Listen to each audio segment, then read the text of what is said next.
Kaze mwese mukoma gukurikirana ETBC TV mukaba muri kumwe na Angelique Miradi size 611 mwibagiye kugira share like na comment kugira ubashe kubona ibikorwa bishasha bica kuri TV yanyu ETBC TV. Ubu nawe akaba ari wa mwanya twashikiriza amakuru y'inkino, amakuru agezeho avuga mu Burundi yaba navugwa hanze muri za Amerika to zigeze zitandukanye. Nkuko bisanzwe amakuru yacu turahera mu Burundi duhereye ku mukinyi umugwi wa Flambeau du Centre abona usundi n'umukinyi Rukundo Abdulrahman batazira Paplay bivuga ko yiyunze n'umugwi w'amagaju wo mu gihugu cy'u Rwanda. Ndabibutse ko umugwi w'amagaju usanzwe ari umugwi waduze icicaro muri sezo irangiye. Rero uwo mugwi ukaba wasinyishije umukinyi w'umurundi Rukundo Abdulrahman batazira Paplay yahora akinira umugwi wa Flambeau du Centre, akaba yasinye imyaka 2 ari kumwe n'uwo mugwi w'amagaju. Ndabibutse ko umukinyi agiye gukinana n'undi mukinyi w'umurundi aherutse gusinyamo umugwi w'amagaju nyene, nawe sundi ni Pasendi kuriyo nawe yasinye muri uwo mugwi w'amagaju. Yindi nkuru kiravugwa mu Burundi nuko nyuma yo kugira sezo nziza ari kumwe n'umugwi wa Bumamuru akabasha no kuwuhesha igikombe cha Primus League muziko cyatahukanywe n'umugwi wa Bumamuru. Nawe sundi ni Richard Bazombo batazira Kiongozi akaba yiyunze n'umugwi wa Kiyovu Sport wo mu gihugu cy'u Rwanda, bikavuga ko yawusinye imyaka 2 ari kumwe n'uwo mugwi wa Kiyovu Sport. Tubandanye izindi nkuru ziko ziravugwa hanze muri za Amerika to zigeze zitandukanye. Ku nkuru zivugwa hanze muri za Amerika to zigeze zitandukanye turahera ku mukinyi Isco Alarcon muzi yahora akinira umugwi wa Real Madrid, yiyunze n'umugwi wa Real Madrid akiri umwana mutoya ariko aza kusohokamo mu 2021 yiyunga n'umugwi wa Sevilla. Rero inyuma yaho kugira yo kutagira sezo nziza ari kumwe n'umugwi wa Sevilla, Isco Alarcon Sevilla ikabasha guhagarika amasezerano yafitaniye n'uwo mugwi akamara hafi sezo yose yigenga atamugwa afise. Nuko Isco Alarcon yahuye n'umumenyereza wiwe Manuel Pellegrini yamumenyereje mu mugwi wa Malaga ari wo mugwi wa Mureze. Rero uwo mumenyereza Manuel Pellegrini mu mwanya asanzwe amenyereza umugwi wa Real Betis akaba yavuze ati ko agiye gusinyisha uwo mukinyi Isco, akavuga ko yizera ko Isco azosubira kuri niveau yiwe yaramuzi ko umugwi wa Malaga.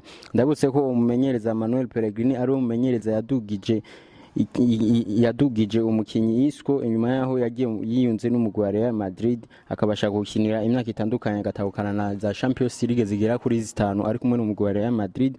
Isco rero Alarcon akaba yaronse umugwi agiye gukinira muri sezo iza 2023 ishira 2024.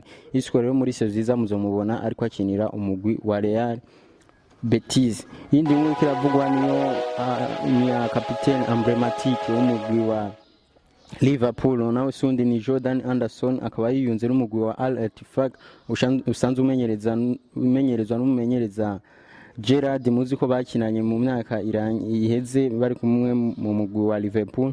Rero inyuma yo kugira sezo 12 akinira umugwi wa Liverpool ari na kapiteni bagatahukana ibikombe bitandukanye ari mu Premier League na za Champions League, Jordan Anderson akaba yavuye mu mugwi wa Liverpool yiyungwa n'umugwi wa Al Ettifaq akaba yasinye amasezerano y'imyaka 3 ari kumwe n'uwo mugwi wa Al Ettifaq wo mu gihugu ca Arabia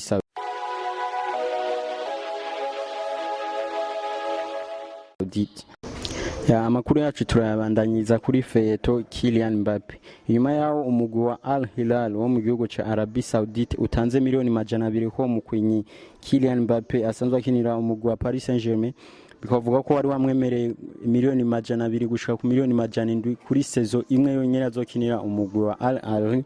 Ariko bikavuga inkuru yatangajwe n'umumesha makuru Fabrizio Romano muziko asanza azwi atangaza inkuru zitohoje kandi inkuru nyinshi ivyavuze abari byo nuko Kylian Mbappe yasheshe ibiganiro yarafitaniye n'uwo mugwi wa Al Hilal wo mu gihugu ca Arabia Saudite. Inego yiwe Kylian Mbappe akavuga ati ni kuja mu mugwi wa Real Madrid cyaje gukina sezo imwe isigaye mu mugwi wa Paris Saint-Germain.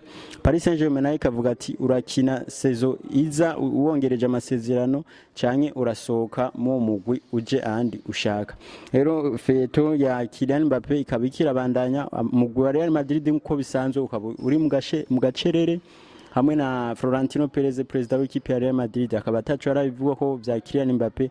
Rero tukaba turindiriye ko turabe aho bizoherera vyiyo Feyeto ya Kylian Mbappe. Ariko makuru avugwa ava mu Madrid havugwa ko Real Madrid yo bifise umugambi wo kurindira ko mu kumunani mu mpera zo kumunani hasigaye nk'indwi imwe kugira Mercato yugagwe ariwo umugwi wa Real Madrid uzotanga offre, ukavuga ko umugwi wa Real Madrid uzotanga offre y'imiliyoni 100 ko mukinyi Kylian Mbappe. Rero tukaba turindiriye turabe uko bizogenda, umugwi wa Paris Saint-Germain uzokomera gutora iyo miliyoni 100 kugira urekure Kylian Mbappe canke uzokwihangana bagumane Kylian Mbappe akine sezo ihere hama agire kubunda. Ndabutse ko umukinyi Kylian Mbappe atari kumwe n'umugwi wa Paris Saint-Germain aho bagiye muri aho bako baragira precision mu gihugu cy'Ubuyapani. Kylian Mbappe akaba atashizwe ku rutonde rw'abakinyi bajanye n'umugwi wa Paris Saint-Germain mu gihugu cy'Ubuyapani. Rero tukaba turindiriye turabe ko Kylian Mbappe aho abandanya agira imyimenyerezo mu gihugu cy'Ubufaransa, tukaba turindiye turabe ko uwo mukinyi aziyunga n'umugwi wa Real Madrid, azoja mu mugwi wa Al Ahly, azoja mu mugwi wa Liverpool, Manchester United, Manchester City canke bizogenda gute. Ivyo rero tukaba tubirindiye tubitiza amaso, kuko iyi dossier ya Kylian Mbappe uko imisi igenda, uko buce uko bwira niko agenda arasoka ibintu bishasha. Rero nitwomenya ko ibintu bizogenda uko canke bizogenda uko, vyose tuzobimenya Mercato ni ugagwa mu kwezi kw'icenda.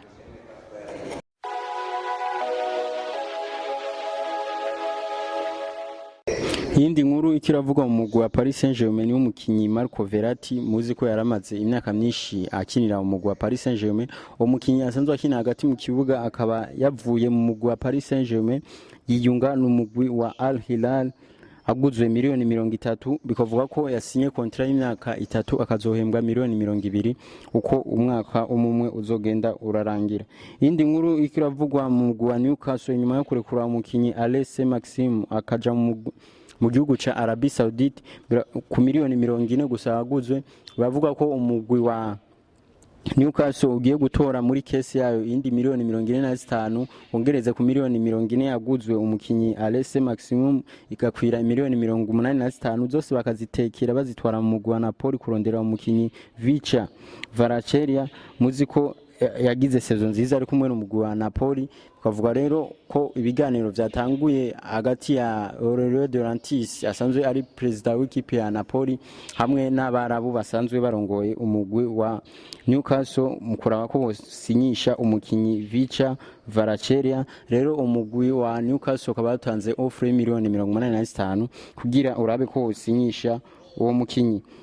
Izindi nkuru ziko ziravugwa nuko umunyegoli Yang Soma agiye kuva mu mugwi wa Bayern Munich akaja mu mugwi wa Inter de Milan. Ndabutse ko umugwi wa Inter de Milan watakaje abanyegoli babiri bose, umwe yasohotse kubwo kumara imyaka myinshi yakinira umugwi wa Inter de Milan na Andre Onana yiyunze n'umugwi wa Manchester United. Rero umunyegoli Yang Soma yagize sezo nziza mu mugwi wa Bayern Munich muri sezo irangiye, akaba ariwe agiye kuba numero 1 nk'umunyegoli w'umugwi wa Inter de Milan.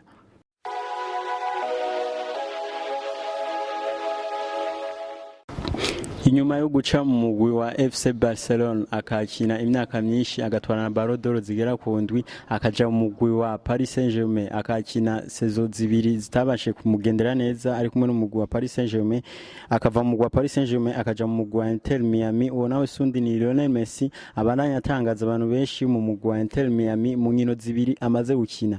Mu biharuro vya Lionel Messi mizo nkino zibiri amaze gukina nuko Lionel Messi afise ibitsindo 3 na passe decisive zigera kuri 3 kumwe n'umugwi wa Inter Miami. Rero abantu benshi baba bibaza ko Lionel Messi byarangiye by'umupira wiwe, akaba ariko aratangaza abantu benshi mu ico gihugu ca Leta Zunze Ubumwe za Amerika mu gutsinda ibitsindo bitandukanye kandi ibitsindo vyiza harimo na za kufra nkuko twari dusanzwe tumenyereye. Lionel Messi akaba yagarutse rero kuri niveau yiwe ari kumwe n'umugwi wa Inter de Miami. David Beckham asanzwe arongoye umugwi wa Inter Miami akaba ashimishwa n'urugero Lionel Messi amaze kwerekana mu izo nkino zibiri amaze gukina, akavuga ati Lionel Messi turamuzi akina mu mugwi wa FC Barcelona, ati mu mwitege nkuko mwari muzi mu mugwi wa FC Barcelona. Uwo mugabo rero w'imyaka 36 w'umunya-Argentine muzi ko yatahukanye n'igikombe c'isi giherutse kurangira cabereye muri Qatar. Rero akaba ariko aragira ibihe vyiza ari kumwe n'umuryango wiwe, ari kumwe n'umugwi wiwe wa Inter Miami mu gihugu ca Leta Zunze Ubumwe za Amerika.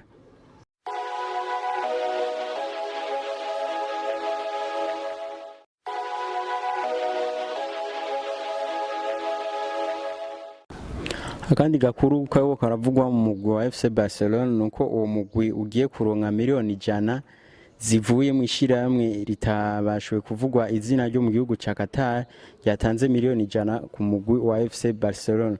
Bavuga rero uwo mugwi wa FC Barcelona wabasha kuronka iyo miliyoni 100 bizofasha kugira usinyishe amasezerano abakinyi batandukanye harimo Endrick, harimo na Dembele.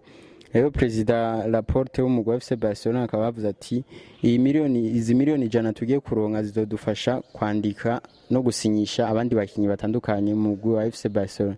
Nabize ko umugwi wa FC Barcelona utari kuraboneka ku isoko ry'igura n'igurisha ry'umwaka kubera bivanye n'uburyo umugwi wa FC Barcelona bivanye na masse salariale ku mugwi wa FC Barcelona bikaba bitakunda ko umugwi wa FC Barcelona uja ku isoko ry'igura n'igurisha y'abakinyi muri sezo turimo, ariko inyuma yo kuronka iyo miliyoni 100 bikavuga ko umugwi wa FC Barcelona ucuja ku isoko kugira urondere abakinyi bagiye batandukanye. Nagana bashize urutonde rw'abakinyi bavuye mu mugwi wa Chelsea mwirici. Umugwi wa Chelsea akaba ari umugwi waguze abakinyi benshi muri sezo irangiye, inyuma yaho president wayo Roman Abramovich avuye mu mugwi wa Chelsea akaza president Todd Boehly akiyunga n'umugwi wa Chelsea akagura abakinyi benshi bagiye batandukanye. Rero bamwe bagiye barigenza neza abandi bigenza nabi. Rero umugwi wa Chelsea uri kumwe n'umumenyereza wayo mushasha Mauricio Pochettino akaba ari umugwi wasohoye abakinyi benshi mu gihugu cy'Ubwongereza ubagurisha mu migwi itandukanye.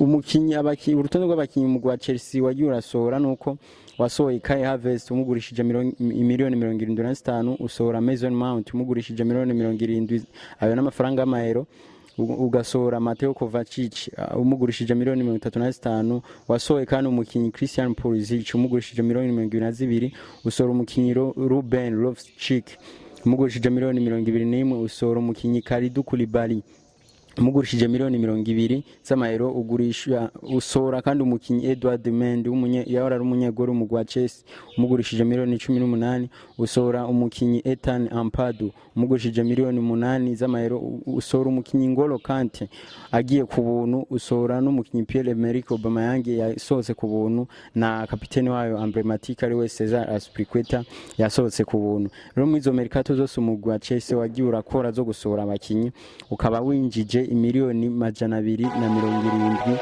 kuri konte y'umugwi wa Chelsea. Ayo niyo makuru twabafitiye kuno munsi, mukaba mwari kumwe na Angelique Miladi Size 611. Niwe bagiye kugira share, like na comment kugira ubashe kuronka ibikorwa bishasha bica kuri TV yanyu ETBC TV.